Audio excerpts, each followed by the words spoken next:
Stop, jangan di skip dulu. Alangkah indahnya kalau kalian ingin mendengarkan nasihat ini. Pada suatu hari Rasulullah SAW sedang berkumpul dengan para sahabatnya.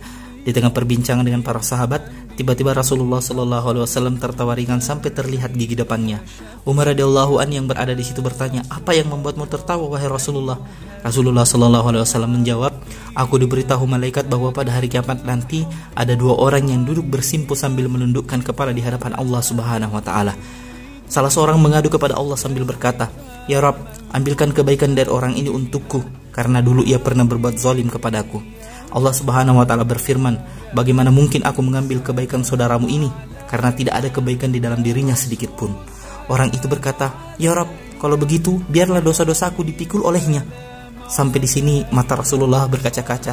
Rasulullah tidak mampu menahan tetesan air matanya. Beliau menangis. Lalu Rasulullah berkata, hari itu adalah hari yang begitu mencekam, di mana setiap manusia ingin agar ada orang lain yang memikul dosa-dosanya. Rasulullah melanjutkan kisahnya. Lalu Allah berkata kepada orang yang mengadu tadi, 'Sekarang angkat kepalamu.' Orang itu mengangkat kepalanya lalu ia berkata, 'Ya Rabb, aku melihat di depanku ada istana-istana yang terbuat dari emas, dengan puri dan singgasananya yang terbuat dari emas dan perak, bertatahkan intan berlian.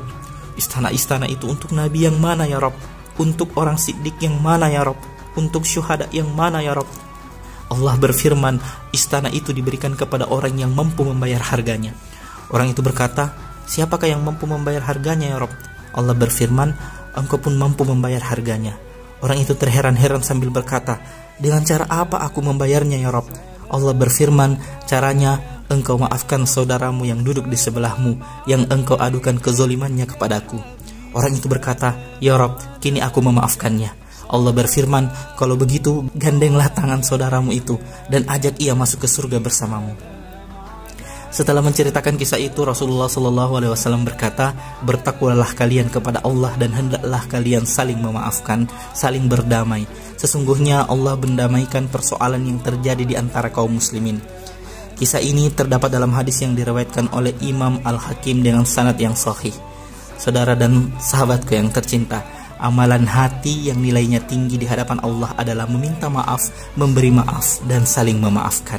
Maka dari itu, maafkan diriku ya saudara dan sahabatku, sekiranya pernah menyakitimu dalam perkataan dan perbuatan.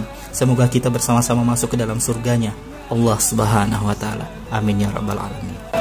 Mohon maaf lahir dan batin segala kesalahan dan kekhilafan. Selamat menyambut bulan Ramadan.